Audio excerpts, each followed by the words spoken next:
The Necklace by Guy de Maupassant. She was one of those pretty and charming girls who are sometimes, as if by a mistake of destiny, born in a family of clerks. She had no dowry, no expectations, no means of being known, understood, loved, wedded by any rich and distinguished man, and she let herself be married to a little clerk at the Ministry of Public Instruction. She dressed plainly because she could not dress well, but she was as unhappy as though she had really fallen from her proper station, since with women there is neither caste nor rank, and beauty, grace, and charm act instead of family and birth. Natural fineness, instinct for what is elegant, suppleness of wit, are the sole hierarchy, and make from women of the people the equals of the very greatest ladies. She suffered ceaselessly, feeling herself born for all the delicacies and all the luxuries. She suffered from the poverty of her dwelling, from the wretched look of the walls, from the worn-out chairs, from the ugliness of the curtains. All those things, of which another woman of her rank would never even have been conscious, tortured her and made her angry. The sight of the little Breton peasant who did her humble housework aroused in her regrets which were despairing and distracted dreams. She thought of the silent antechambers hung with oriental tapestry, lit by tall bronze candelabra, and of the two great footmen in knee breeches who sleep in the big armchairs, made drowsy by the heavy warmth of the hot air stove. She thought of the long salons fitted up with ancient silk, of the delicate furniture carrying priceless curiosities, and of the coquettish perfumed boudoirs made for talks at 5 o'clock with intimate friends, with men famous and sought after, whom all women envy and whose attention they all desire. When she sat down to dinner, before the round table covered with a tablecloth 3 days old, opposite her husband, who uncovered the soup tureen and declared with an enchanted air, "Ah, the good pot au feu! I don't know anything better than that," she thought of dainty dinners, of shining silverware, of tapestry which peopled the walls with ancient personages, and with strange birds flying in the midst of a fairy forest, and she thought of delicious dishes served on marvelous plates, and of the whispered gallantries which you listen to with a sphinx-like smile, while you are eating the pink flesh of a trout or the wings of a quail. She had no dresses, no jewels, nothing, and she loved nothing but that. She felt made for that. She would so have liked to please, to be envied, to be charming, to be sought after. She had a friend, a former schoolmate at the convent, who was rich, and whom she did not like to go and see any more, because she suffered so much when she came back.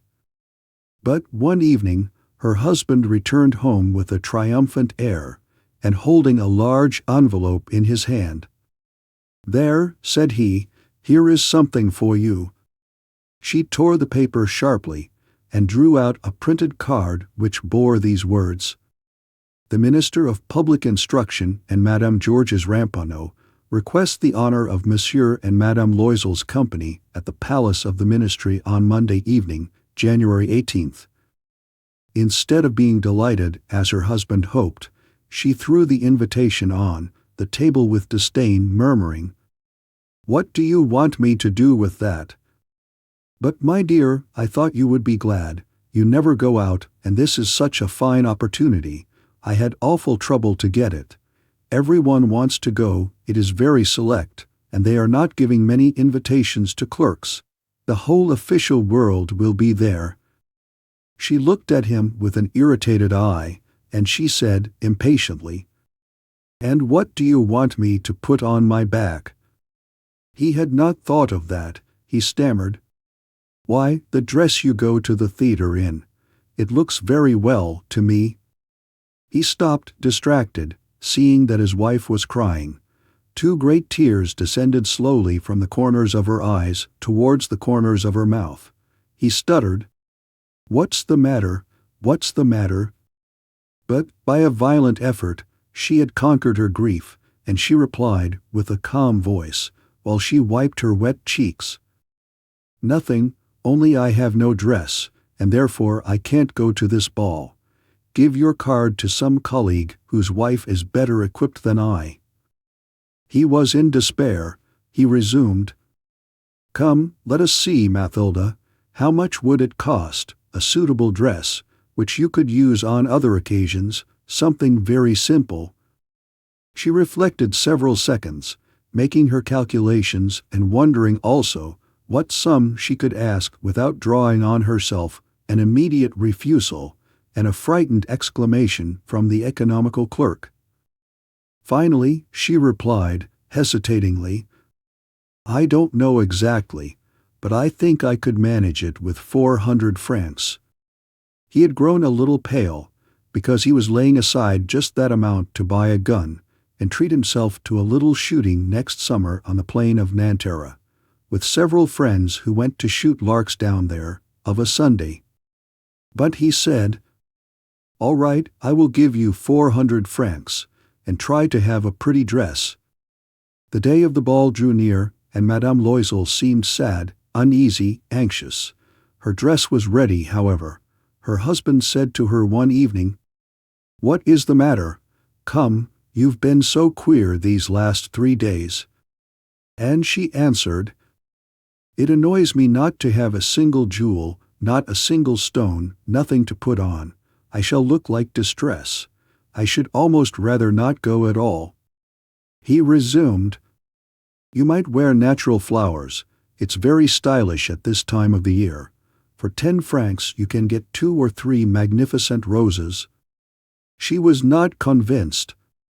No, there's nothing more humiliating than to look poor among other women who are rich. But her husband cried, "How stupid you are! Go look up your friend Madame Forestier and ask her to lend you some jewels. You're quite thick enough with her to do that." She uttered a cry of joy. "It's true, I never thought of it." The next day she went to her friend and told of her distress. Madame Forestier went to a wardrobe with a glass door, took out a large jewel box, brought it back, opened it, and said to Madame Loisel, "Choose, my dear." She saw first of all some bracelets, then a pearl necklace, then a Venetian cross, gold and precious stones of admirable workmanship. She tried on the ornaments before the glass, hesitated, could not make up her mind to part with them, to give them back. She kept asking, "Haven't you any more?" "Why, yes, look. I don't know what you like." All of a sudden she discovered, in a black satin box, a superb necklace of diamonds, and her heart began to beat with an immoderate desire. Her hands trembled as she took it. She fastened it around her throat, outside her high-necked dress, and remained lost in ecstasy at the sight of herself. Then she asked, hesitating, filled with anguish, "Can you lend me that, only that?" "Why, yes, certainly." She sprang upon the neck of her friend, kissed her passionately, then fled with her treasure. The day of the ball arrived. Madame Loisel made a great success. She was prettier than them all, elegant, gracious, smiling, and crazy with joy. All the men looked at her, asked her name, endeavored to be introduced. All the attaches of the cabinet wanted to waltz with her. She was remarked by the minister himself. She danced with intoxication, with passion, made drunk by pleasure, forgetting all in the triumph of her beauty, in the glory of her success, in a sort of cloud of happiness composed of all this homage, of all this admiration, of all these awakened desires, and of that sense of complete victory which is so sweet to woman's heart. She went away about 4 o'clock in the morning. Her husband had been sleeping since midnight, in a little deserted ante-room, with 3 other gentlemen whose wives were having a very good time. He threw over her shoulders the wraps which he had brought, modest wraps of common life, whose poverty contrasted with the elegance of the ball dress. She felt this and wanted to escape so as not to be remarked by the other women, who were enveloping themselves in costly furs. Loisel held her back. "Wait a bit, you will catch cold outside. I will go and call a cab." But she did not listen to him and rapidly descended the stairs. When they were in the street they did not find a carriage, and they began to look for one, shouting after the cabman whom they saw passing by at a distance. They went down towards the Seine in despair, shivering with cold. At last they found on the quay one of those ancient noctambulant coupés which, exactly as if they were ashamed to show their misery during the day, are never seen round Paris until after nightfall. It took them to their door in the Rue des Martyrs, and once more, sadly, they climbed up homeward. All was ended for her, and as to him, he reflected that he must be at the ministry at 10 o'clock. She removed the wraps, which covered her shoulders, before the glass, so as once more to see herself in all her glory. But suddenly she uttered a cry. She had no longer the necklace around her neck. Her husband, already half undressed, demanded, "What is the matter with you?" She turned madly towards him. I've lost Madame Forestier's necklace." He stood up, distracted. "What? How? Impossible." And they looked in the folds of her dress, in the folds of her cloak, in her pockets, everywhere. They did not find it. He asked, "You're sure you had it on when you left the ball?" "Yes, I felt it in the vestibule of the palace." "But if you had lost it in the street, we should have heard it fall. It must be in the cab." "Yes, probably. Did you take his number?" "No. And you, didn't you notice it?" "No." They looked, thunderstruck, at one another. At last Loisel put on his clothes. "I shall go back on foot," said he, "over the whole route which we have taken, to see if I can't find it." And he went out. She sat waiting on a chair in her ball dress, without strength to go to bed, overwhelmed, without fire, without a thought. Her husband came back about 7 o'clock. He had found nothing. He went to police headquarters, to the newspaper offices, to offer a reward. He went to the cab companies everywhere, in fact, whither he was urged by the least suspicion of hope. She waited all day, in the same condition of mad fear before this terrible calamity. Loisel returned at night with a hollow, pale face. He had discovered nothing. "You must write to your friend," said he, "that you have broken the clasp of her necklace, and that you are having it mended. That will give us time to turn round." She wrote at his dictation. At the end of a week, they had lost all hope. And Loisel, who had aged 5 years, declared, "We must consider how to replace that ornament." The next day they took the box which had contained it, and they went to the jeweler whose name was found within. He consulted his books. "It was not I, madame, who sold that necklace. I must simply have furnished the case." Then they went from jeweler to jeweler, searching for a necklace like the other, consulting their memories, sick both of them with chagrin and with anguish. They found in a shop at the Palais Royal a string of diamonds which seemed to them exactly like the one they looked for. It was worth 40,000 francs. They could have it for 36.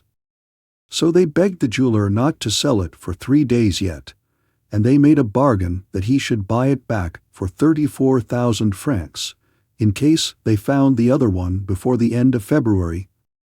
Loisel possessed 18,000 francs, which his father had left him.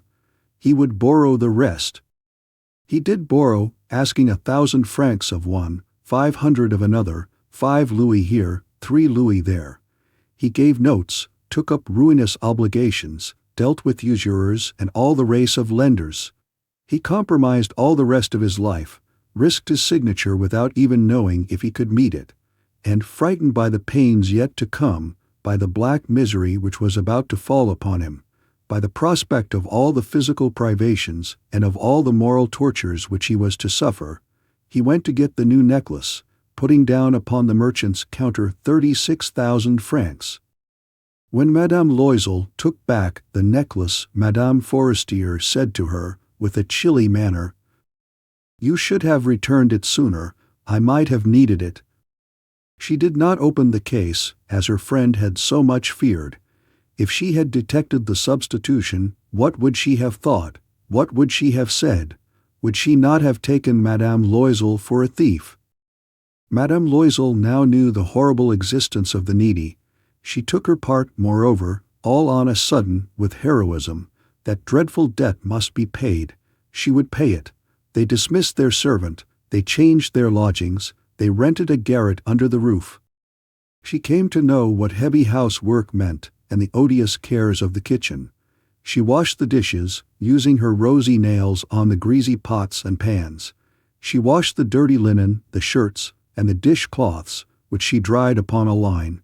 She carried the slops down to the street every morning and carried up the water, stopping for breath at every landing.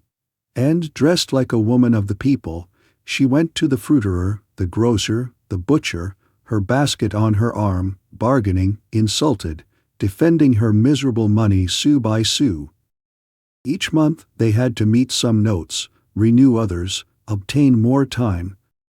Her husband worked in the evening making a fair copy of some tradesman's accounts, and late at night he often copied manuscript for 5 sous a page. And this life lasted 10 years. At the end of 10 years they had paid everything with the rates of usury and the accumulations of the compound interest. Madame Loisel looked old now. She had become the woman of impoverished households, strong and hard and rough. With frowsy hair, skirts askew, and red hands, she talked loud while washing the floor with great swishes of water.